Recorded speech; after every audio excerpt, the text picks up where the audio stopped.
Bonjour à tous, et nous nous retrouvons aujourd'hui pour une nouvelle édition spéciale consacrée aux clubs et ateliers de l'UNIA, l'Université Nice Interage.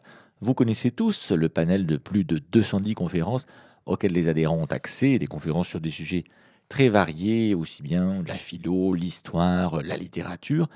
Mais ces conférences ont toujours un caractère un peu académique et peuvent paraître un peu frustrantes pour certains. C'est pour cela qu'il existe à l'UNIA depuis sa création une douzaine de clubs et ateliers auxquels tous les adhérents peuvent participer et même, avec le temps, présenter des sujets qui leur tiennent à cœur. Ainsi, les adhérents, à leur tour, peuvent devenir des passeurs de culture sur des sujets qu'ils connaissent, qu'ils maîtrisent ou qu'ils ont appris à connaître ou à maîtriser en suivant justement les conférences de l'UNIA. Et aujourd'hui, c'est Marianne Pimienta et Georges Baïsson des dossiers de l'histoire qui vont venir nous présenter justement ce club des dossiers de l'histoire. Alors, messieurs, dames, dites-nous un petit peu quels vont être les sujets qui vont être évoqués cette année, quelle est un petit peu la philosophie de ces dossiers de l'histoire. Bonjour. Donc, le club Les Dossiers de l'Histoire se réunit une fois par mois, tous les jeudis de 14h30 à 17h. Voici en quelques mots le principe de notre club. Nos intervenants sont tous des adhérents de l'UNIA et présentent un sujet historique de leur choix à l'aide d'un support audiovisuel d'une cinquantaine de minutes. Cette présentation est suivie d'un débat où toutes les personnes présentes qu'ils désirent ont largement le temps de s'exprimer ou de questionner sur le sujet historique choisi. Voici donc les sujets que nous vous présenterons au cours de la session 2022-2023. Nous commencerons le 20 octobre avec Pierrette Ciampini qui vous proposera une autre idée du tango argentin. L'origine du tango, selon Juan Carlos Carceres, peintre, conférencier, historien d'art, mais surtout auteur, compositeur, pianiste et bien plus encore. Très tôt, il montre un penchant très net pour un tango émancipé des codes et des habitudes. Il va nous plonger dans les racines profondes des genres musicaux, non seulement du tango, mais également de la milonga, du cabombe et de la murga. Puis, ce sera au tour de Jean Le Ménissier, le 24 novembre, de nous présenter Méliès, le sorcier de Montreuil-sous-Bois, le doyen des cinéastes, le Jules Verne du cinéma, magicien de l'écran, inventeur des effets spéciaux, créateur du spectacle cinématographique et de tant d'autres choses. Nombreuses sont les périphrases pour définir cet homme qui influença et influence toujours le cinéma contemporain. Apollinaire dira de lui qu'il était l'alchimiste de la lumière.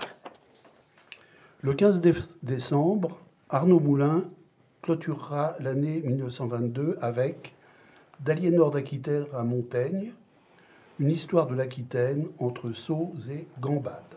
Il y sera question d'un moment de l'histoire de cette région, riche en péripéties multiples et surprenantes, propre à susciter questionnements et réflexions à travers deux acteurs considérables, tout d'abord Aliénor d'Aquitaine, mais également Michel de Montaigne. Le 26 janvier 2023, mon collègue a dit 1922, mais... Je dis ça ? Oui, c'est ce que tu as dit, mais c'est pas grave. Le 26 janvier 2023, nous débuterons cette nouvelle année avec Christine Baron, qui, comme à son habitude, nous parlera d'un musicien. Cette année, il s'agira de Schumann, entre le mystère des mots et celui des notes. Nous pénétrerons dans l'intimité du poète, du musicien, de l'homme hanté par ses papillons noirs et par son amour pour Clara. Robert Schumann, un pur poète, écrit Olivier Bellamy, un Rimbaud du piano. À toi. Oui. Le 9 mars, à mon tour, j'évoquerai Alexandra David-Néel, orientaliste, bouddhiste, écrivaine, exploratrice et féministe. Alexandra David-Néel est célèbre pour avoir été la première occidentale à parvenir à Lhasa, ville qui était alors interdite aux étrangers. Le documentaire que je vous présenterai revient sur ce parcours étonnant à travers un voyage que fait au Sikkim et après le décès d'Alexandra et selon ses volontés, sa dame de compagnie, qui avait reçu mission d'Alexandra de restituer à un monastère bouddhiste une statuette de Bouddha qui lui avait été offerte 60 ans plus tôt. Eh bien, à mon tour, le 6 avril, je vous parlerai de l'affaire Stavisky. Qui était cet homme, Alexandre Stavisky, qui fut à l'origine du plus grand scandale politico-judiciaire de l'entre-deux-guerres. Pour répondre à cette question, un excellent documentaire nous rappellera les tenants et aboutissants de cette terrible, scandaleuse et ténébreuse affaire Stavisky. Et notre dernier intervenant sera Francis Torgman, qui, le 11 mai, clôturera donc notre saison avec Martin Luther King Jr. Militant non violent pour les droits civiques, Martin Luther King a joué un rôle majeur pour l'émancipation des Afro-Américains et la prise de conscience de l'injustice de la ségrégation aux États-Unis. I Have a Dream, titre de son discours appelant à la fraternité entre Noirs et Blancs, est devenu un véritable hymne à la solidarité et l'espoir entre toutes les communautés.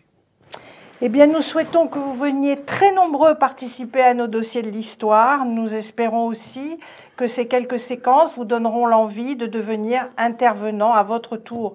Et toutes vos propositions seront les bienvenues. Donc, merci. Merci. Et à très bientôt. À très bientôt. Très bien.